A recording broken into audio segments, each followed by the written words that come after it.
Hello, this is the Milepost podcast. I'm Tomi Oladipo. The idea here is nothing fancy, just conversation, to hear from some individuals making waves and to find out about those key events on their journeys that shifted gears for them. First up is the singer-songwriter and West End actress Sharon Rose, who most recently starred in the Netflix Christmas film Jingle Jangle. We spoke in December 2020, here on Milepost. Sharon Rose, thank you for coming on to speak on the pod. It's good to speak to you. So much for having me. Congratulations on Jingle Jangle. We thoroughly enjoyed watching that. It wasn't. I mean, I don't usually watch those kinds of films, but we put it on. We saw it on Netflix and decided to watch, and it was so much fun to watch. Oh, I'm Um, so glad. it kicked off with the opening scene, and there's the song "This Day," which you perform. It's a Yes. happy song. It's inspirational. It's simply enjoyable. What was that like? So performing this day was just such a great experience because you're the opening number.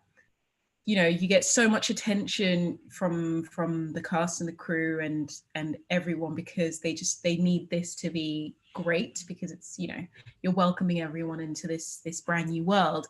And what was great about the director is that he wrote the film too, so he had his idea of what he wanted Jingle Jangle to be. And I think to introduce this universe, this brand new universe that no one has ever seen before, essentially, to the world it was such an important thing for him. So I think we got a lot of his time and a lot of his energy, and the cinematography in that scene too is just so beautiful to see, like the camera work and every little thing. So it was a great thing to be a part of. Yes. And you played Mrs. Jangle, I suppose. What's her name again? Her name's Joanne Jangle. Joanne Jangle, right? Okay. I don't think anyone really mentions her name. I'm not sure. No, I don't think they do. And what kind of I don't know, spoil for anyone who's not seen it, but what kind of a character is she, and Yeah. what's her role in it?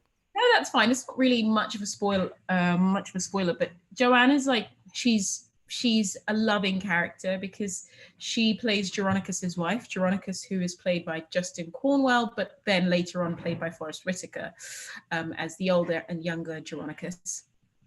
Um, yeah, she's caring, she's nurturing, she sort of puts everyone together, if you know what I mean. I think she's the glue that brings everyone together. And there are these two big characters, Jeronicus and Jessica, who are very similar and who have similar energies and similar lights. And Joanne is the one in the middle who is just trying to keep everyone together, keep everyone nurtured and loved up. And I think she's such a crucial character because, as time goes on, I won't spoil the movie too much, but as time goes on, you get to see just how important an element she was in Jeronicus's life. So yeah, I think she's definitely the glue that holds everyone together. Nice. This Day is the song you perform. It's actually my second favorite song on the. Unfortunately, sorry. Oh, no, no worries. Listen, I Which know exactly what it's like, so don't even worry. What's your my favorite is the one with the dance off. The Oh, okay, I see. Okay. So you like a I little hope bit. you understand. No, that makes complete sense to me. Every single person from our part of the world has Yeah. the exact same thing. Has the Afrobeat section, so That was surprising. That I didn't even expect that. If I was watching that in the cinemas, I would have been going wild. I Like, know, I know. Honestly, it was for me because obviously we don't get to see the full cut really until everything happens. But for me, it was seeing Forrest dance. I was like, "You go, Forrest!" Like, right. yeah, This is your screen debut, isn't it? yes, yeah, it Oh, is. fantastic! Congratulations. How did that come about? Well, it came about through many auditions. So a few friends of mine at Hamilton, so the show that I do full time is Hamilton, and we were sort of in the middle of a show, and I saw a friend of mine reading a script, and I was like, "Oh, that looks interesting. What is that?" And she was like, "Oh, it's this thing called Jingle Jangle. You should definitely get your agent to put you up for it." And I was like, "Okay, cool." Because I think in this industry, one of the main things is just like going for things and just asking and knocking on doors, and you're probably knocking on more doors than doors that are being opened to you. Right. So yeah, I just kind of went for it without any assumptions about whether or not I was going to get it. And they called me in for an audition. I auditioned once, and then I auditioned a second time, and then I auditioned a third time. And then after the third time, I met with the director, David E. Talbot. Is that sort of advancing stages, or is that different Yes. So roles? every time you audition, they're sort of putting you further forward in like a Okay. callback final, all of those things. Um, then eventually I met with the director. And I remember I met with him in Shepherd's Bush in London, and we just had this great conversation, and we clicked and connected. And he was just like, "Okay, great. So we want you to work with us on the workshop." So this was, I think, maybe January 2019, maybe even December 2018. I'm not 100% sure, but it was around about these times, like winter times. And the film was still in its workshop phase, so it wasn't fully fleshed out, and we needed to get it from the written page to a living body, a living breathing thing. Hmm. And so we did the first workshop. I think we did it at RADA, which is the Royal Academy of Dramatic Arts here in the UK. And then we did the second workshop at a film studio here in the UK. And then we did the third workshop at the same film studio as well. So it took a while, but even then I still hadn't gotten the job. It was just more, I was like just in the workshop. So, now you get an idea of what actors go through. Mm. You never know that you've got the job sometimes for months on end. Um, and then it wasn't until after the third workshop that they offered me the role. So it was just yeah, it was just wonderful to be able to go through that experience, regardless of how long it was. I noticed that everyone sort of was able to keep their accents. I guess because of the kind of setting it is. It's a fictional setting, so is that the idea? Yeah, that's the idea. I think this is the thing. I feel like sometimes when you put things into boxes, you limit yourself as to how much fun you can have. And I think the beautiful thing about this story, about Jingle Jangle, is that it was just like, why can't a black scientist be well traveled and uh, be an American who's married to a British woman, or an American woman, or and they're here in Britain, in Norwich, actually, to be precise. Um, and they have interactions with people from all over the world. In fact, if you watch the film quite carefully, there are some little hints as to where Jeronicus may have traveled. I won't spoil that. Oh, I'll have to watch again. There are some hints, and there are pretty cool places that Jeronicus may have traveled to. So Right. I think it's important, because I feel like immigration is not this like, as in migrating is not this brand new thing that is just now happening and people are afraid of it. But actually, migration has been happening for years and years and centuries, and people of color were a part of that. For Right. I mean, sometimes forcefully, but Yeah. happens just through our own willingness and wanting to travel. So I think it's beautiful to sort of come outside the box, and I think that's what Jingle Jangle does. You mentioned the different people in the mix in terms of having the black people in there. I don't know. Many times you feel like you watch something and people actually trying to make a point, and this one didn't feel that way. Yeah, I think that's another great thing. It's telling us. I mean, I don't know how truthful I can get on this podcast. Please go ahead. There's something to be said about telling a story about a black man that's not um, a black story. Like I Hmm. don't know if that makes sense. Right.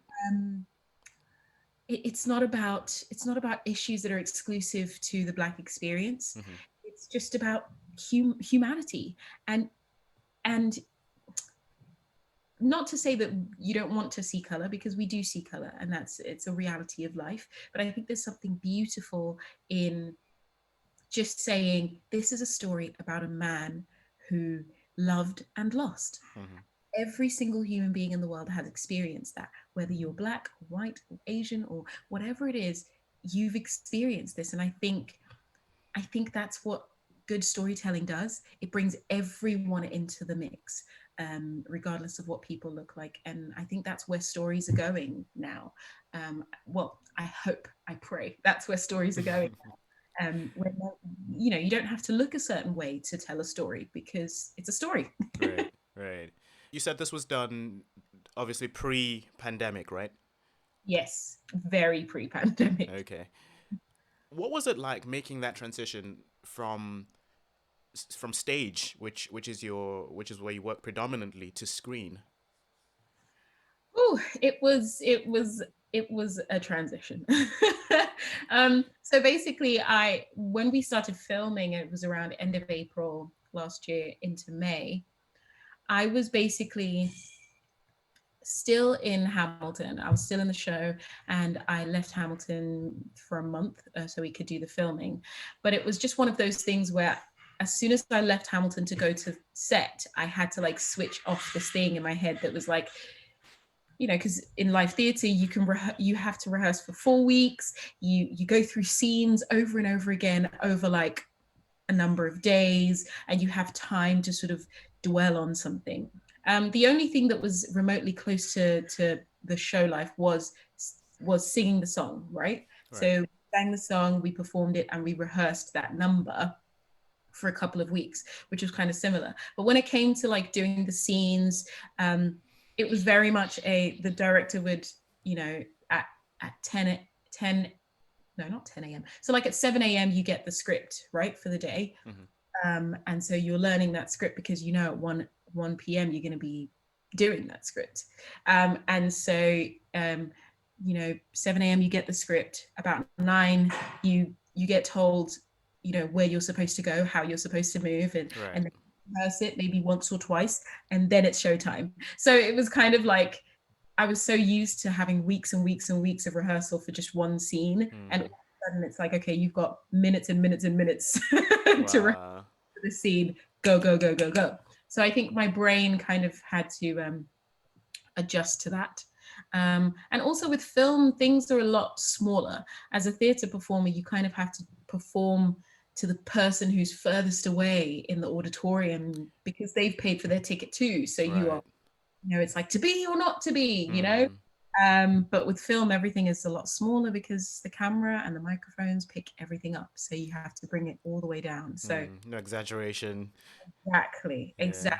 And as you see, I speak with my hands. So it was very, those hands down, Sharon. Yeah.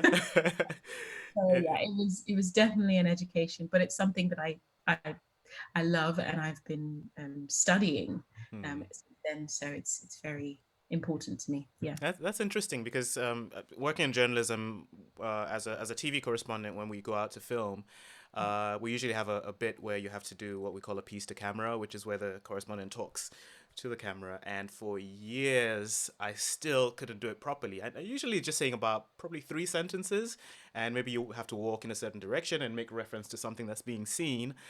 But I would do 10 takes on just these, these three sentences or 4 sentences. So I'm trying to imagine what it's like now, cramming a script. I feel you. It's a lot. Like, but I think it's a muscle, right? That you grow and you practice. And it's like with everything. The more you do it, the better you get at it.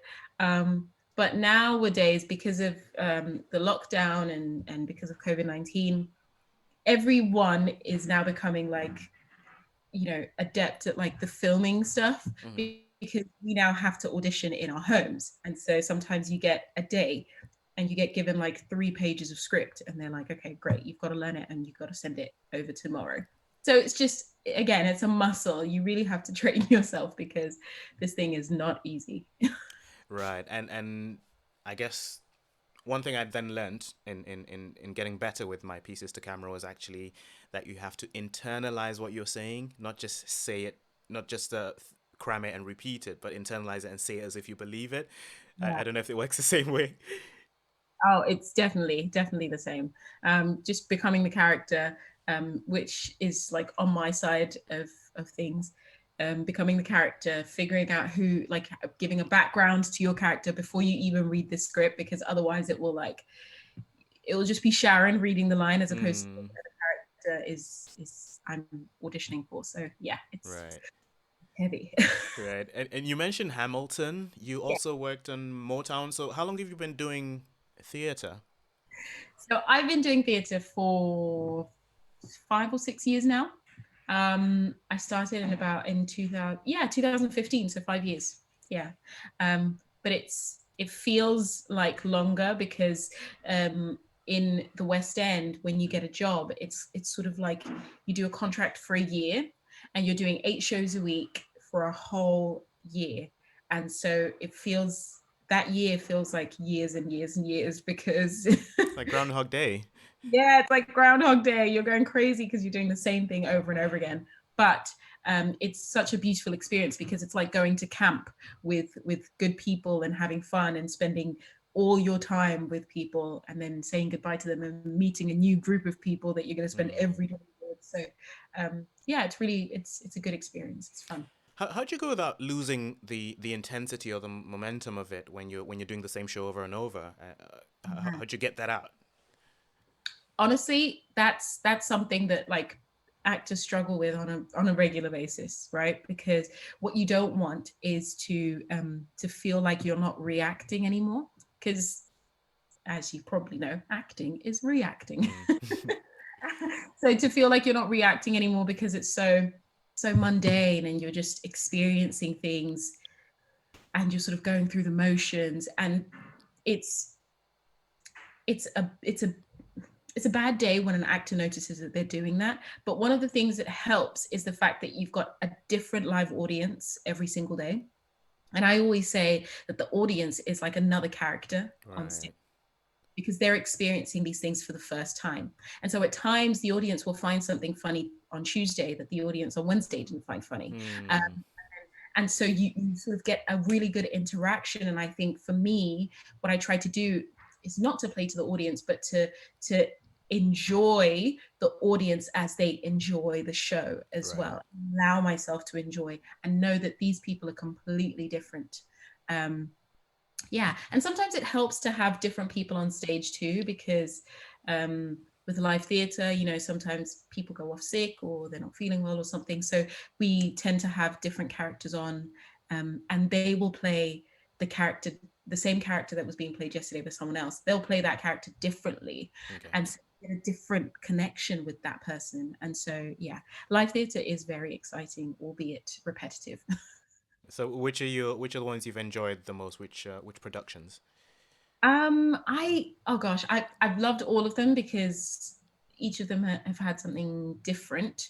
Um, but I think my favorites would have to be Motown, and Hamilton. Yeah, I've loved being a part of this show, and it's such a living, breathing organism.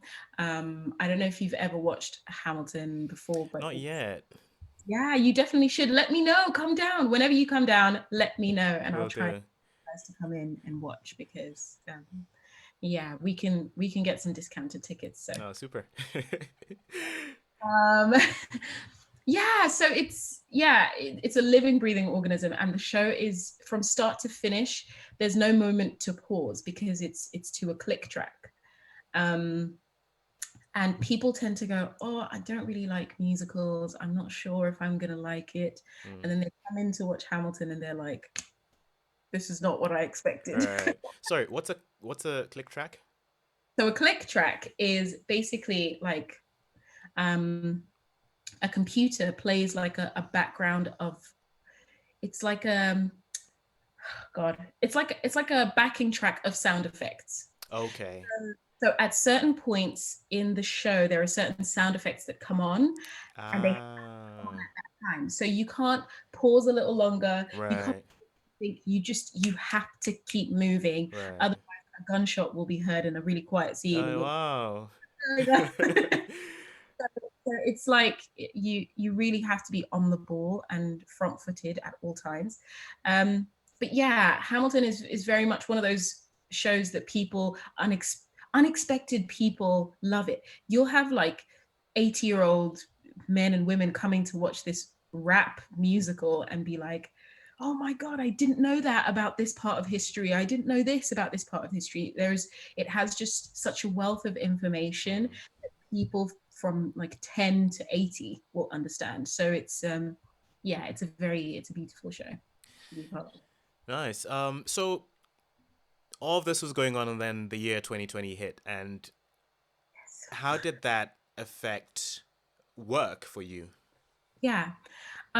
Well, on March 16th, we all went into work at 6 p.m. because that's the time that we arrive at work. The show starts at 7:30. We arrive at 6 p.m. to warm up, to get ready, to stretch, and fix any kinks that happen in the show. And it was just an eerie energy. And our stage manager was like, guys, could we just have everyone on stage? Unfortunately, the show has been cancelled for tonight. And for a show to be cancelled, I promise you it takes like a mountain being moved Mm, or something. Like the West End does not cancel a show unless something really bad has happened. And so the energy was very much, it was very weird. I think mm, Hamilton hadn't cancelled a single show since it opened 3 years ago. So we were very weary and worried and concerned. Um, and about a week later, we were told that we weren't going to be, it was like an indefinite thing, which then meant because we are self employed, it meant that financially, we're not going to be having that support anymore. Uh, mm, a lot of people here in the UK who are employed will be on the PAYE system in the UK, right. which meant that they got support from the government through their employers to get paid an 80% stipend of their income. Right. But if you're self-employed, you didn't get that, and so the government didn't make that clear in terms of self-employed people at the very beginning. And so 2 weeks outside of work, the government hadn't said anything about self-employed people. We were all freaking out. Mm, can imagine. Because at that point, we had no idea um, how we were going to support ourselves, how we were going to feed our families, how we were going to pay our rent, all of these things and mortgages. And so it was just a whole new world, I think. We definitely were not ready for it.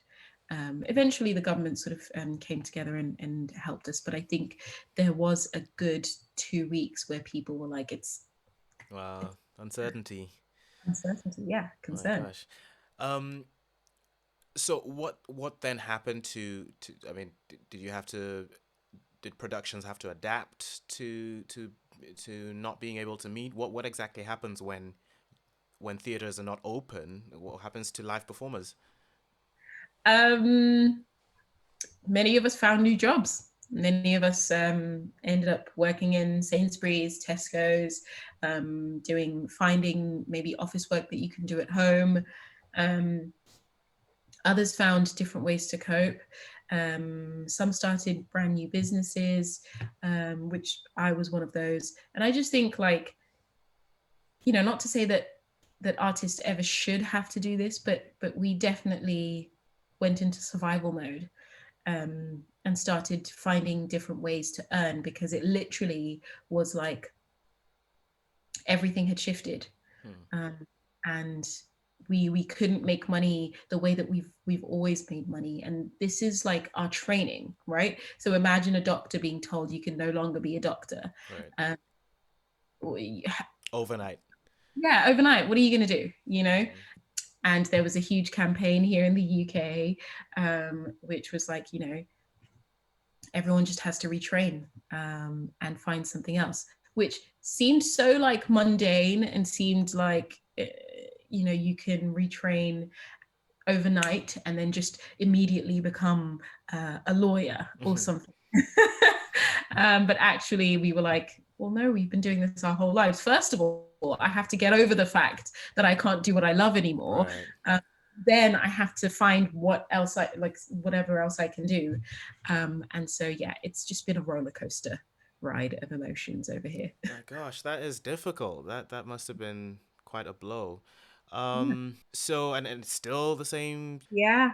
Theaters have been trying to find ways to put on shows, but at times, because they need to break even, a lot of theatres haven't been able to open up. So the ones that have been able to open up are the ones that are big enough to possibly hold 1,000 people socially distanced. Right. And those are the ones who maybe have a 2,500 people capacity, and they're few and far between. So theatres have been trying, but then the tier 3 system came in, which meant that they had to shut down again, which all of this uncertainty is a financial burden, right, on producers and companies and performers.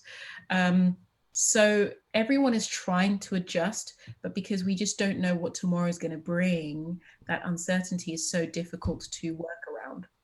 I guess obviously people have to survive and deal with the here and now, but when you look forward, what happens to this career of yours that was looking up until this point?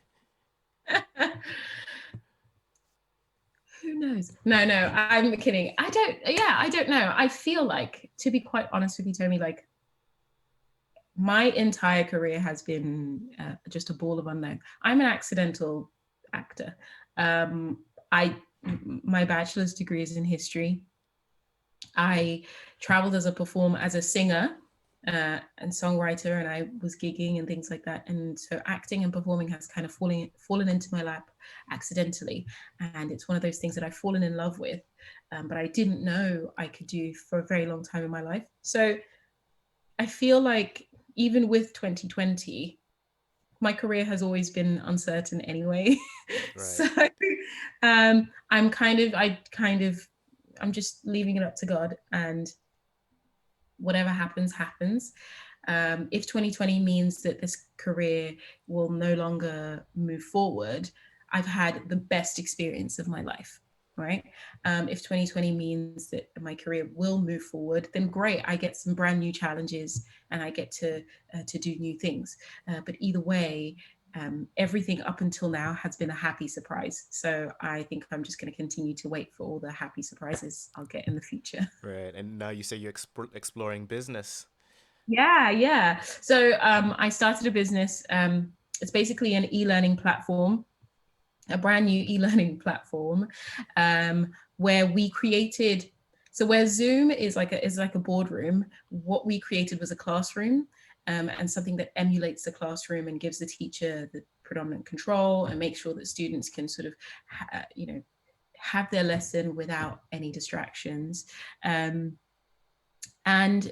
yeah, we sort of created it from scratch with a web developer. And what we're planning to do, what we're hoping to do, is bring the West End to people all over the world using this e-learning platform. So yeah, that's what I'm doing. So not launched yet though. I mean, it is launched. Okay. Yeah, so we are bmajor.com. As in b-major.com. And yeah, we provide services with West End performers, teaching young people from all over the world acting skills.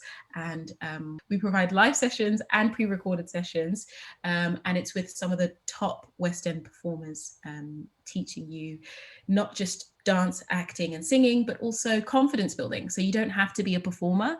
You can just be someone who maybe needs to boost their confidence a little bit. We've got that available, and it's for children between the ages of 16 to 18. So if you have any kids who want to boost their confidence and maybe want to be performers, please bring them through. Nice. That's good to hear. Good to hear that you're not standing still. Um, You do have more of a musical background. Yeah, I do. How, I how do. did how did that come about? Well, my parents met when they were in a band when they were younger. So I think we were kind of destined to to be singers and to play.